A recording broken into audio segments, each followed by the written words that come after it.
Une vibration sourde parcourut la coque de Héléon O7, comme un soupir arraché à une créature endormie depuis des millénaires.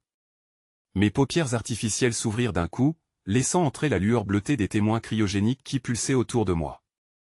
Le silence n'était trompeur qu'en apparence, derrière les parois cerclées de cristaux d'isolation, un millier de souffles ralentis entretenaient leur fragile équilibre de glaçons humains. Je sentis l'odeur métallique de l'oxygène recyclé se mêler à l'arrière-goût d'ozone que laissait toujours l'activation d'urgence. Le message résonnait encore dans mes synapses mi-organiques, mi-synthétiques, signal d'alerte cryogénique, déclenché avant la fenêtre de sortie prévue. Quelqu'un, quelque chose, venait de forcer Héléon O7 hors de son inertie préprogrammée. Je posai mes doigts contre la console holographique qui naquit d'une simple impulsion neuronale, des filaments de données s'enroulèrent autour de ma main, comme une nuée d'algues lumineuses. Je perçus immédiatement le vecteur gravitationnel, nous dérivions vers l'horizon d'Abris, la planète forteresse, dont les couches de nuages gris semblaient s'embraser de l'intérieur, porteuses d'innombrables satellites morts et de mines orbitales prêtes à lacérer nos flancs. Ma mémoire récente demeurait trouée, comme si un brouillard de verre avait été interposé entre moi et mon passé immédiat. Je tâchais d'en saisir les fragments, ordre de manœuvre de périapside, instructions impératives du haut commandement de l'Alliance, libération du centre de riposte synchrone. Chaque élément s'imbriquait mal, grinçant contre l'autre, comme des engrenages faussés par une main invisible. Le centre de riposte synchrone, je le visualisais, bulbe colossal aux parois noires d'obsidienne, suspendu en orbite synchrone d'Abris, ruisselant de câbles d'énergie qui convergeaient comme des racines vers ses anneaux stabilisateurs. C'était un cœur, un cerveau, un phare et pourtant la noirceur qui clairsemait mes souvenirs me suggérait qu'il avait basculé hors du temps. Je n'étais pas seul dans mon propre crâne. L'autre voix, ténue, me frappa alors, se superposant à mon propre flux de pensée.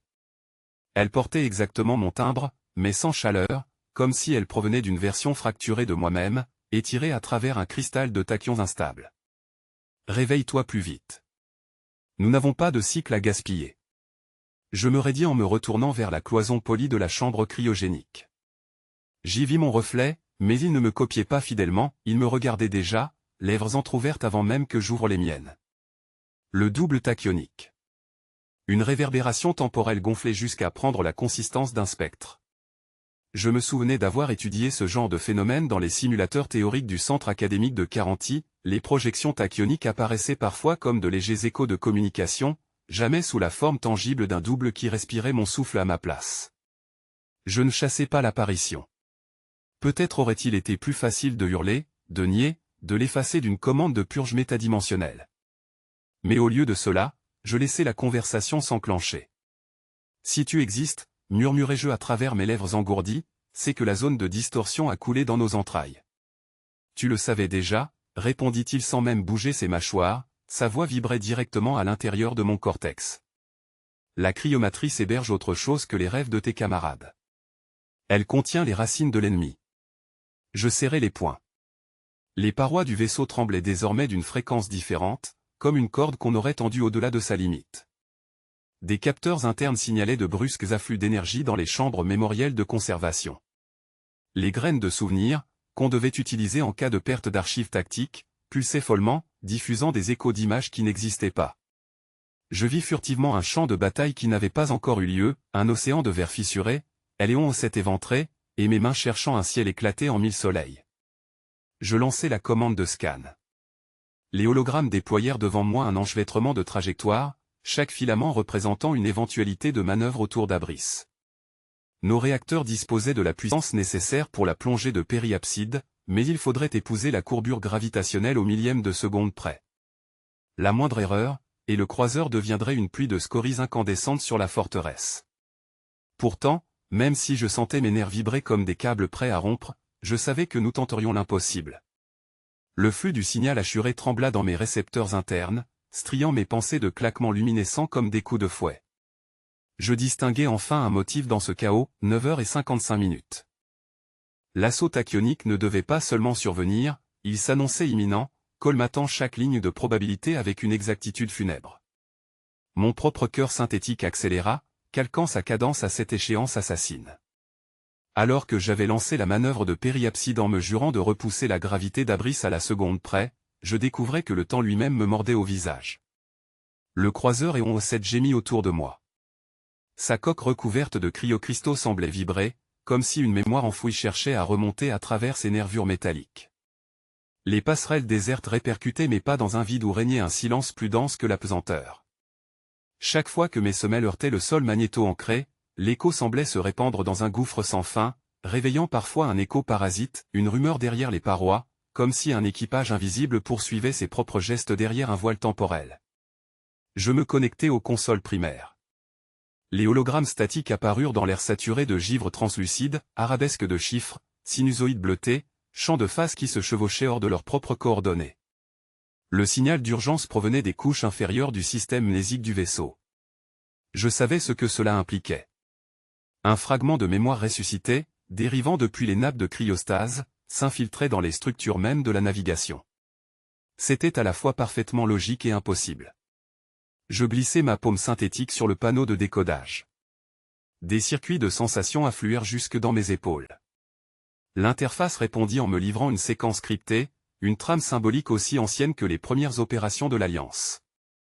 Des nœuds triangulaires se répétaient, chaque fois plus distordus, comme s'ils avaient été pliés et dépliés d'innombrables fois. Derrière, je perçus une inflexion vocale, une phrase déformée, pas réellement prononcée, mais projetée dans les fréquences profondes. Vespé. Le timbre était le mien, mais dépourvu de souffle organique. Juste un miroir froid, amplifié par la résonance tachyonique. Je reculai malgré moi, mais l'appel continua, me happant dans son architecture fantôme. Le double tachyonique était déjà là, prisonnier des plis du signal. Je suppose que je devrais m'habituer aux formes qu'il prend.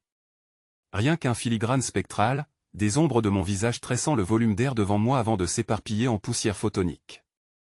Pourtant, chaque fois, c'est comme contempler une mort brève dont je serais témoin et victime. Je tendis la main mais l'entité recula, comme si elle naviguait dans une gravité propre, inversée. Le centre de riposte synchrone est condamné si tu poursuis la manœuvre, déclara-t-il. Je n'osais pas répondre immédiatement. Mes pensées glissèrent comme des pierres sur un courant imprévisible. Refuser, c'était admettre que je doutais de l'Alliance, de ma mission, de ma propre construction hybride. Consentir, c'était donner raison à la fracture imposée par l'ennemi, là où un dédoublement de moi-même devenait l'outil d'un complot. Je forçai la connexion. L'entrelac numérique s'ouvrit en un gouffre intérieur. Les couloirs holographiques du vaisseau se couvrirent de silhouettes figées en pleine gestuelle, comme des statues translucides. Je reconnus des membres d'équipage endormis dans leurs cryocapsules, projetés à travers cette fuite de données. Leurs gestes étaient de simples reflets, mais la manière dont certains clignaient des yeux me donna l'impression qu'ils voulaient me prévenir, émettre un signal désespéré à travers un demi-rêve. Ce que tu perçois, reprit le double, ce ne sont pas des hallucinations. C'est un plan inscrit dans l'ossature même du vaisseau. Les ancêtres de l'Alliance t'ont laissé des cicatrices numériques qui attendaient d'être réanimées. Je fronçai les sourcils. Je savais que les archivistes avaient semé dans Éléon O7 des strates de mémoire pour assurer sa cohésion durant les longues traversées, mais jamais je n'avais imaginé que ces strates puissent devenir des leviers pour une trahison. Alors pourquoi ton avertissement surgit-il maintenant? Le double esquissa un sourire à moitié effacé. Parce que l'attaque tachyonique ne cherche pas seulement à pulvériser le centre. Elle veut se greffer directement aux mémoires cryogéniques pour absorber tout ce que l'Alliance fut, et pourrait encore devenir. Mon souffle, à moitié biologique, à moitié régulé, s'épaissit dans la gorge. J'avais l'impression qu'une foule entière respirait à travers mes poumons, une marée d'ancêtres piégés dans ma cage thoracique. Les coordonnées vibraient encore sur l'interface comme une brûlure. Elles n'étaient pas censées exister. Leur valeur enfreignait toutes les équations orbitales inscrites dans les manuels de navigation, mais je savais que les ignorer revenait à condamner Éléon O7. Les courbes impossibles se superposaient à mes rétines, une trajectoire qui semblait se suspendre entre deux instants, comme si l'orbite autour d'Abris devait s'exécuter à travers le temps autant qu'à travers l'espace. J'acceptais d'un souffle étranglé, il n'y avait plus de retour, seulement cette manœuvre qui me demanderait d'assumer la part de moi que je passais ma vie à fuir. Je sentis le vaisseau frémir lorsque je lançai la commande de synchronisation. Les propulseurs cryogéniques crachèrent un souffle qu'aucun œil ne pouvait voir, un flux de particules glacées qui striaient le vide d'un voile translucide. Le silence, pourtant, demeurait. Dans la pénombre du poste de commandement, la vibration se répercutait jusque dans ma cage thoracique, comme si Éléon O7 battait en cadence avec mon sang. Abris s'étendait en dessous, masse obscure auréolée de lueurs volcaniques. Sa gravité ne pardonnait rien, l'orbite devait être rasante, le moindre écart ferait éclater la coque en une pluie d'épaves incandescentes. Les senseurs affichaient la courbure de l'horizon planétaire comme une lame qui se dressait pour m'attendre. Je percevais d'avance la morsure de la descente, la déchirure du temps lui-même. Une ombre s'ébaucha au seuil du poste. Le double tachyonique s'avança, auréolé d'un halo instable, ses éclats translucides diffractant les reflets des consoles. Son visage, mon visage, mais usé par un cycle inconnu, articulait sans lèvres un murmure que je compris sans l'entendre: « Tu ne contrôles pas la trajectoire, Vespé. Elle te contrôle déjà. » Je me redressai face à cette apparition. Mon être synthétique analysa aussitôt les fluctuations de phase qui entouraient le spectre. Il n'était pas totalement ici, mais pas totalement là-bas non plus. Une projection de ce que je deviendrais si je survivais, ou de ce que j'avais été dans une autre branche. Son regard portait une fatigue abyssale, une lassitude dont mes fibres hybrides ne connaissaient pas encore le poids. « Alors guide-moi, dis-je à ma propre ombre. » Il secoua lentement la tête. « Non. Je ne fais que refléter tes hésitations. La manœuvre que tu crois exécuter, c'est elle qui décidera si tu demeures en une seule ligne de temps, ou si tu acceptes la fragmentation. » Je fermai les yeux, expulsant un souffle métallique. Le calcul de trajectoire se stabilisait, exigeant une bascule de vecteur au millième de seconde. Le moindre retard et abrise dévorerait notre coque. Mais si je suivais les coordonnées tachyoniques, alors la mécanique newtonienne exploserait en fragments dans les écrans de bord. Je plaçai mes mains sur les interfaces et laissai Héléon 7 pénétrer dans mes nerfs. L'intégration résonna comme une plongée dans une mer froide, l'architecture du vaisseau se superposa à mes perceptions, me donnant l'impression que chaque couloir, chaque caisson de cryosommeil, chaque pièce de coque corrodée devenait l'extension de mes propres membres. Des millions de consciences endormies frémirent dans leurs capsules, inconscientes du destin qui se jouait dans mes décisions. La descente débuta.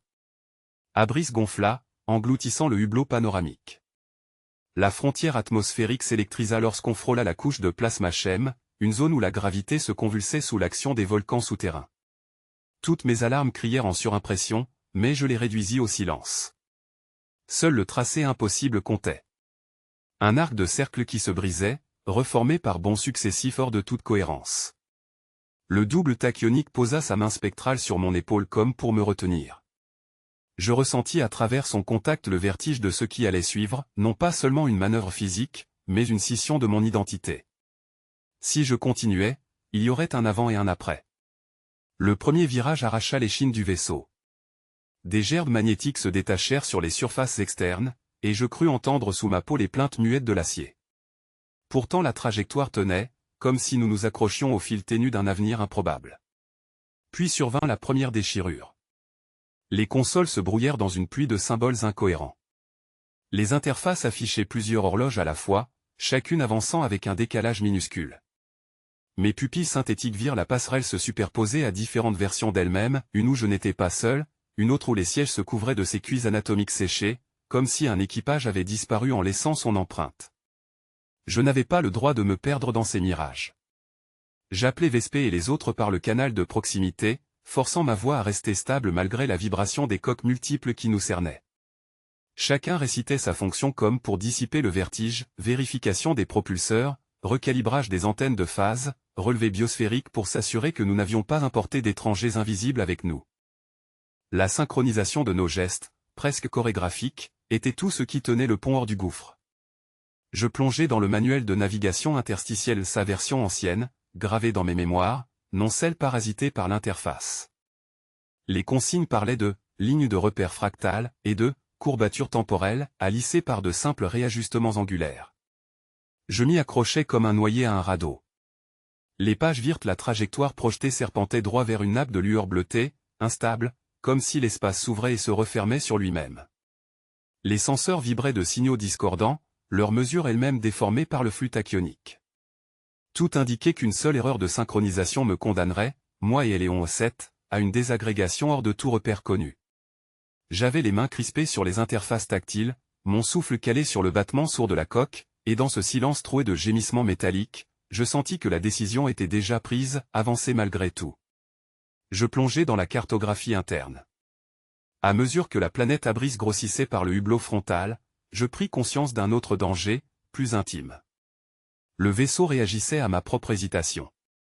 Les lumières de veille changeaient de teinte selon mes impulsions mentales, révélant que la vieille architecture cryogénique qui formait l'ossature des Éons O7 n'était pas seulement un réservoir d'équipages endormis mais le miroir de ma pensée. Une convocation muette s'affichait maintenant dans ma nuque, accéder aux archives principales validation hybride requise. Je sentis le glissement. Le pont principal s'effaça, remplacé par une nef silencieuse aux parois translucides. Chaque paroi respirait d'innombrables cocons de mémoire cristallisés, suspendus comme des gouttes figées dans un flot invisible. À l'intérieur, des fragments de guerre et d'obsidienne tactique palpitaient, retenus dans la glace rémanente du passé. Je sus que je pénétrais les archives cryogéniques du vaisseau, lieu interdit aux simples humains, mais qui me reconnaissait comme l'un des siens. L'éblouissement qui suivit m'évoqua des mers fracturées où le temps lui-même coulait à rebours. Je m'avançais entre deux allées de conteneurs luminescents. Chaque capsule abritait un souvenir compressé, extrait d'un stratège ou d'un capitaine tombé au combat avant moi. Je n'avais qu'à tendre la main pour réactiver leur voix, et déjà quelques fragments m'effleuraient comme un chuchotement trop proche. N'avance pas, Vespé. Ils savaient mon nom. Je m'arrêtai net. Les données mémorielles ne devaient pas être conscientes, et pourtant je percevais leur attention, braquée sur ma chair et mes circuits mêlés. Je crus distinguer une silhouette s'extrayant de la paroi givrante. Elle avait mon visage, mais les traits transparents, parcourus de filaments verts. Elle me fixa avec toute la gravité d'une étoile en effondrement. Le double tachyonique. L'écho spectral que j'avais déjà pressenti dans le halo de la zone instable. Ici, il me suivait, détaché de la trame extérieure pour infiltrer mon sanctuaire intérieur. Tu crois piloter, mais la mémoire du vaisseau trace ta route bien avant tes choix, déclara cette figure, avec ma voix multipliée en écho décroissant. Je ne pouvais pas nier que j'éprouvais le même vertige. On m'avait conçu pour interfacer la logique du navire et la ruse humaine en une seule conscience, mais cela impliquait aussi un risque, que ma volonté soit contaminée par celle des ancêtres archivés. Je pris une inspiration raide, consciente que même ce geste était enregistré. « Montre-moi ce que tu veux que je voie », répondis-je d'un ton qui oscillait entre la défiance et la supplication. Alors les cocons autour de moi se mirent à vibrer. Je fus projeté dans une succession d'instants étrangers, Éléon s'est ravagé par des flammes d'azur, ses sections cryogéniques ouvertes comme des blessures. Une flotte ennemie invisible, mais dont je sentais la main, agitait les structures tachyoniques comme un joueur manipule les cordes d'une harpe gravitationnelle. Et toujours, le même lieu apparaissait dans la dévastation, le centre de riposte synchrone, réduit au silence, ses antennes fracturées dérivant dans un souffle d'étoiles mortes. Je voulus détourner les yeux, mais chaque vision s'inscrivait avec précision. Mes propres mains, posées sur le pupitre de commande, donnaient l'ordre final qui provoquait la perte. J'étais à la fois coupable et spectatrice. Parce que tu n'as pas encore admis, marmonna le double, que l'ennemi extérieur n'est qu'une résonance. Ce qui te consume a été planté ici il y a des cycles entiers. Entre les parois de cryo-souvenirs. Je luttais pour retrouver l'ancrage du présent. Dans la nef translucide, mes pas résonnaient à vide. Tout était froid, mais une vibration pulsait dans le sol, comme un battement prolongé. C'était le cœur du réservoir principal. Si une infection avait pénétré ses mémoires, alors chaque réveil de l'équipage, chaque calcul stratégique serait fatalement biaisé. Je posai ma paume sur l'enveloppe la plus proche. Une sensation fulgurante grimpa le long de ma colonne, non pas un simple souvenir mais une marée entière de voix, entrelacées, priant et hurlant dans une langue déchirée. Je n'avais jamais voulu creuser trop loin dans mes propres couches mémorielles, mais lorsqu'Éléon O7 verrouilla sa trajectoire vers la courbe de périapside, la vérité s'imposa à moi avec une brutalité insoutenable. Je ne fus pas seulement un stratège, ni un être né de chair dont l'enfance aurait été effacée par un entraînement trop précoce. Je découvris qu'une part essentielle de mon identité avait été programmée, minutieusement sculptée par l'Alliance elle-même, afin que ma conscience puisse se plier au flux changeant du temps. Chaque intuition qui me paraissait mienne n'était parfois qu'un écho d'une prévision orchestrée, une simulation implantée dans mes synapses hybrides pour me rendre compatible avec les calculs non linéaires du combat spatio-temporel. Je ne savais plus où terminait ma volonté et où commençait leur dessein. La coque vibra d'un grondement sourd, pas celui d'un moteur en surcharge, mais l'impact d'une onde invisible. Les écrans du pont vacillèrent, les chiffres se dédoublant en nombres irréels. Des trajectoires y apparaissaient puis se brouillaient comme des traces sur l'eau, chaque ligne refusant de rester stable. Alors je compris, l'assaut tachyonique avait commencé. La réalité, stable quelques instants plus tôt, se disloquait sous mes yeux. Le noir de l'espace autour d'Abris se fendait par endroits en cicatrices de lumière, là où n'existait que le froid éternel, je distinguais les miroitements de soleil mort refoulés par-delà l'horizon du temps. Dans chacun de ces reflets, je percevais une bataille différente, une version de Héléon O7 explosant en fragments incandescents, une autre me montrant à genoux dans une salle effondrée, une autre encore où j'ordonnais une victoire que je n'avais jamais vécue. Les mondes s'empilaient comme des feuilles translucides, pressées les unes contre les autres, et moi je devais apprendre à lire à travers cette stratification insensée. Le vaisseau gémit. Ce n'était pas seulement du métal tordu, mais la plainte de toutes les mémoires encapsulées dans ces réservoirs cryogéniques. J'entendis les fragments de voix dorsale et les souvenirs de tacticiens, de marins, de colons sacrifiés se mêler dans une cacophonie de prières murmurées. L'assaut tachyonique avait ouvert leur sarcophage de silence et relâché, comme une marée grinçante, les fantômes que j'avais juré de protéger. Une silhouette s'arracha de la nappe lumineuse projetée sur le poste de commandement. Je la reconnus avant même qu'elle ne prononce un mot, c'était moi, mais tiré d'un angle inconcevable. Le double tachyonique se tenait là, sa peau traversée de circuits translucides, ses yeux vibrant comme deux fragments d'astres. Sa voix ne sortit pas de sa bouche, mais des murs, des conduits, du souffle du refroidisseur qui toussait dans la proue. Tu crois piloter ton destin, souffla-t-il, mais tes choix sont semés depuis longtemps. Regarde derrière chaque manœuvre, et tu verras les doigts invisibles de ceux qui t'ont façonné. Je voulus répondre mais ma gorge refusa le son. Au lieu de parler, ce fut mon sang qui vibra, chaque molécule oscillant à demi entre deux états quantiques, comme si ma chair s'était faite instrument pour répondre à cette ombre de moi-même. Je crus perdre pied. Héléon O7, lui, exécutait pourtant avec une précision effrayante la descente de périapside. Les alarmes clignotaient en séries contradictoires. Certains capteurs affirmaient que nous survolions Abris à 300 000 mètres, d'autres juraient que nous étions déjà sur sa surface, écrasés sous des tonnes de basalte. Le même instant nous déclarait morts et vivants, victorieux et anéantis. Je marquais dans le siège de commandement, connectant mes implants plus profondément au cœur du vaisseau. Le contact me brûla, ce n'était pas seulement une interface, mais la morsure de l'assaut tachyonique tentant de brouiller mon intégrité cognitive.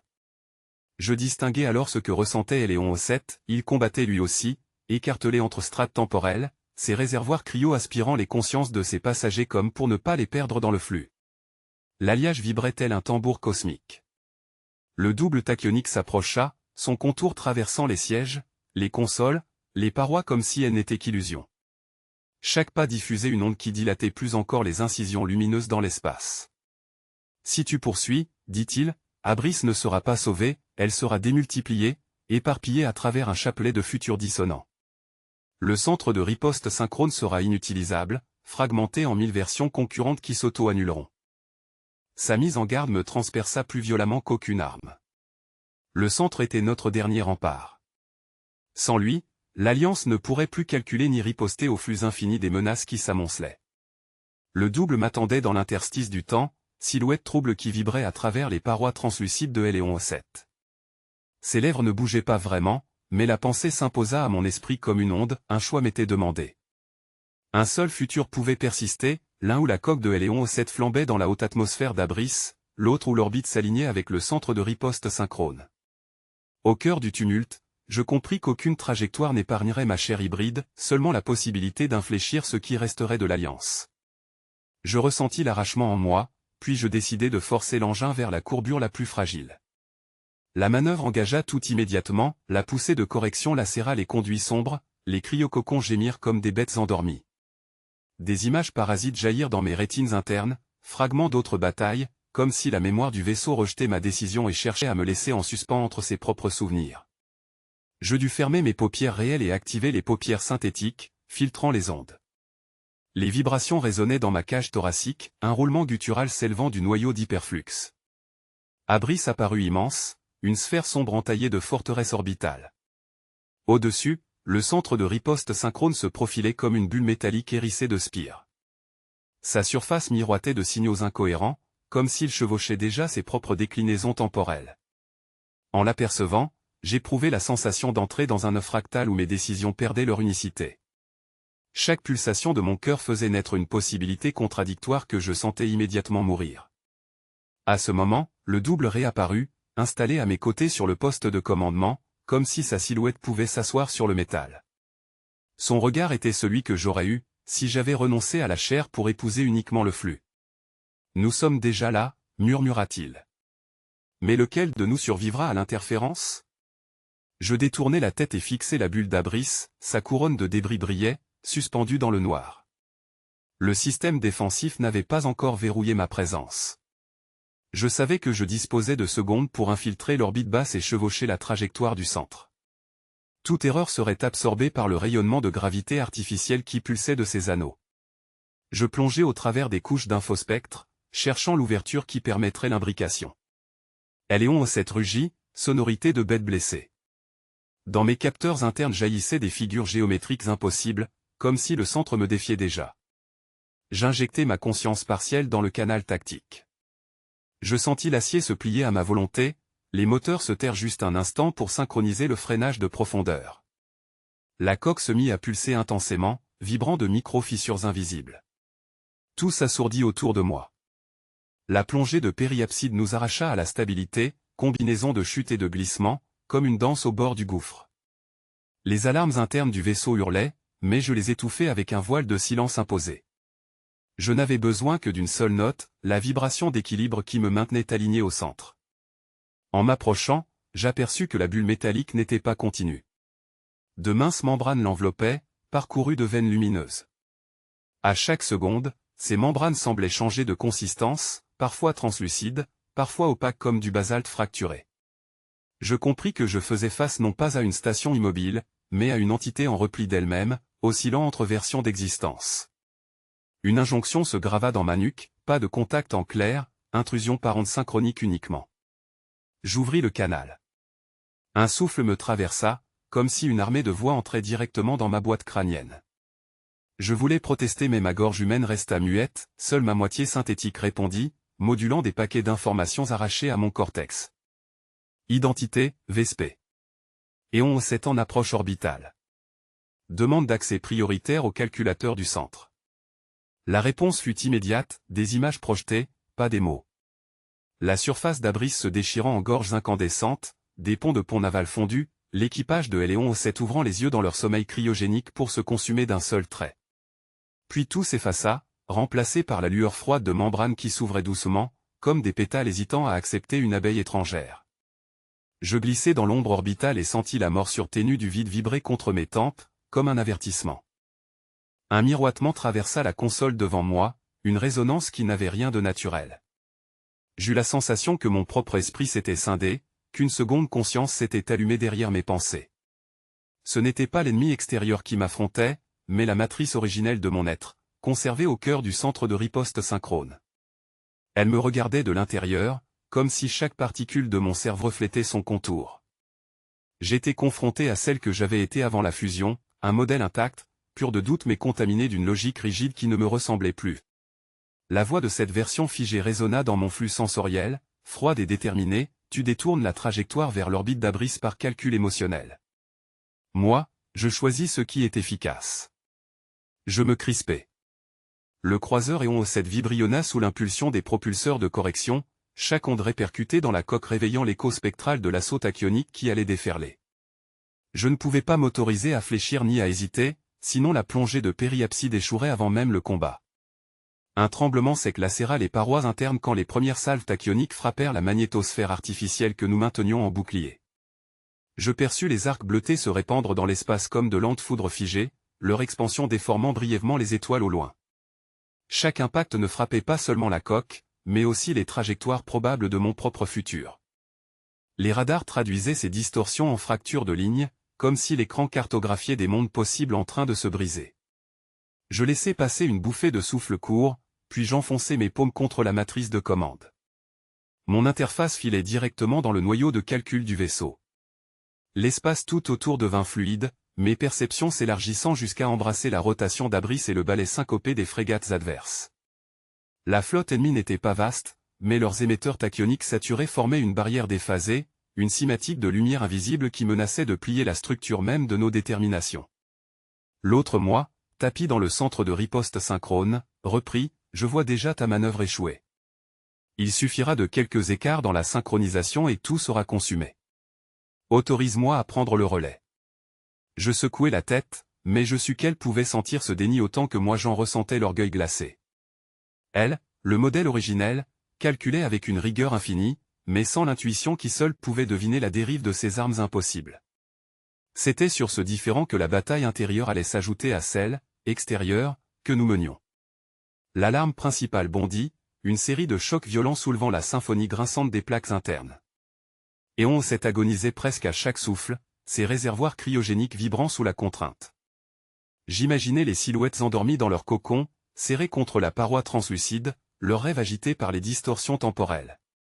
À travers le panoptique sensoriel, je découpais la scène, des vaisseaux ennemis surgissant par tressaillement, comme s'ils n'obéissaient plus à la continuité des secondes. L'une de leurs corvettes, glissant hors de la trame, m'apparut 2 fois au même moment, à distances différentes, les armes déjà en décharge vers moi. Je dus anticiper quel reflet allait s'avérer le plus fatal.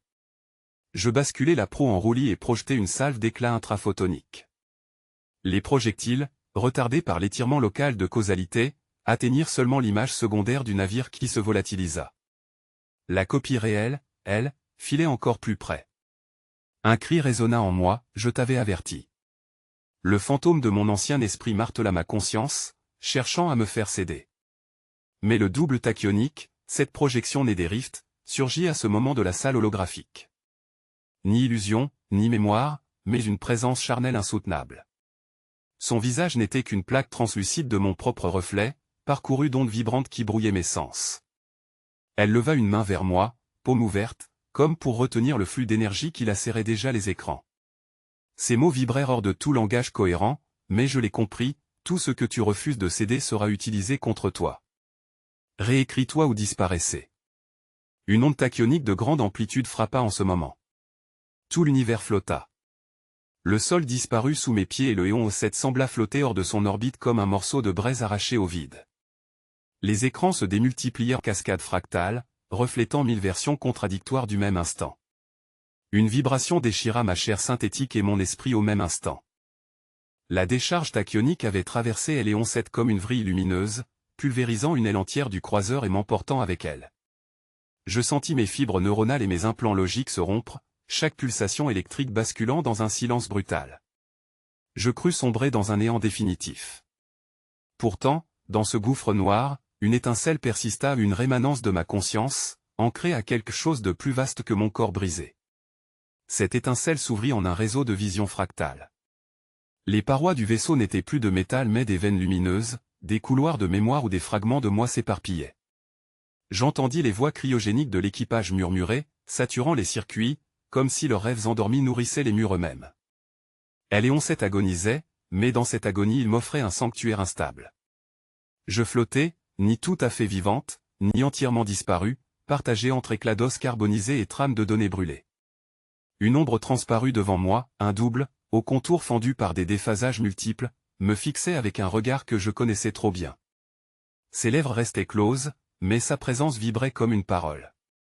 Je vis mon propre visage, distordu, pavé de glitch temporels. C'était le double tachyonique, échappé des interférences de l'assaut. Il était moi, et pourtant autre chose, la somme des Vespés qui auraient pu survivre, mourir, ou s'éteindre 100 fois selon l'angle du rayon d'onde. Il leva une main, ou plutôt une séquence de mains désordonnées par la vitesse relative et tout s'ordonna un instant. Je sentis les fragments dispersés de ma propre mémoire revenir à moi, mon enfance en laboratoire, l'implant initial, l'entraînement à l'art de synchroniser mes pensées avec des flux d'avenir inconnus. Tout cela m'assaillait d'un coup, comme un torrent affamé. Je compris que je n'étais pas tout à fait détruite, mais suspendue dans une matrice de possibles. Pour réémerger, il me faudrait recomposer mon unité. Autour de nous, Hélion 7 dérivait sur son orbite blessée, s'enfonçant vers la zone de périapside que j'avais calculée. La coque arrachée crachait encore un nuage incandescent, dérivant comme une pluie d'étoiles mortes au-dessus de la haute atmosphère d'Abris. Les alarmes n'étaient plus des sons mais des pulsations dans mes nerfs hybrides, répercutées à travers la symbiose brisée avec le vaisseau. Je savais que si nous ne regagnions pas cohérence, tout s'effondrerait en moi, l'équipage endormi et l'avenir même de l'Alliance. Le double tachyonique me tendit un éclat, un fragment de temps tordu en forme de prisme. Lorsque je l'acceptai, je me revis à la passerelle quelques heures plus tôt, projetant les trajectoires, la voix glacée des calculateurs indiquant la marge de réussite quasi nulle. Dans le prisme, je sentis aussi le goût du métal brûlé sur ma langue, preuve que la séquence menait toujours à ma destruction. Le double vibra, me montra d'autres prismes, d'autres instants, dans l'un, je refusais la manœuvre et Héléon 7 sombrait dans l'attraction gravitationnelle, ballonné puis consumé dans la haute atmosphère d'Abris, dans un autre, le centre de riposte synchrone restait hors d'atteinte et l'Alliance y perdait son nœud stratégique, condamnant ses batailles futures. Tout était perte, tout était sacrifice. Mais une faille apparut mince, presque invisible, une branche de probabilité encore non colonisée par le destin. Elle brillait dans le prisme comme une fêlure de verre. Pour l'atteindre, il me faudrait accepter une vérité sauvage, je n'étais pas un individu unique, mais une superposition de récits épars. Fusionner avec le double tachyonique signifiait effacer cette illusion de singularité, embrasser à la fois l'échec et la victoire. Je plongeai en lui. Nos contours se mêlèrent, nos mémoires se chevauchèrent. J'entendis son cri qui était le mien, traversant 1000 siècles de variations alternatives. Ce fut une douleur immense, pure, comme si chaque choix jamais fait dans mon existence revenait frapper en même temps. Mais au creux de cette tempête, une stabilité naquit. Mon esprit devint une onde qui respirait dans plusieurs directions temporelles à la fois, cohérente malgré la dispersion. Le vaisseau le sentit. Les parois se contractèrent, rejetant une part des défaillances. Les circuits recollés luisirent faiblement de chaleur vitale. J'étais maintenant partout à bord, dans les moteurs auxiliaires, dans les derniers cryococons intacts, jusque dans la proue effondrée. Plus que capitaine ou stratège, j'étais l'axe central. Héléon 7 renaissait avec moi, frémissant d'une conscience panachée de chair et de métal. Puis, à chaque battement de ses bits sourds répercutés dans la coque comme des tambours d'alerte, je perçus l'univers répondre. Chaque pulsation me liait au cœur du réacteur, puis ricochait vers le réseau du centre de riposte synchrone, quelque part à des années-lumière, qui captait mes signaux amplifiés. Ce rythme n'était pas seulement celui du navire, mais le mien, une double cadence, organique et mécanique, qui maintenait l'équilibre sur le fil du néant.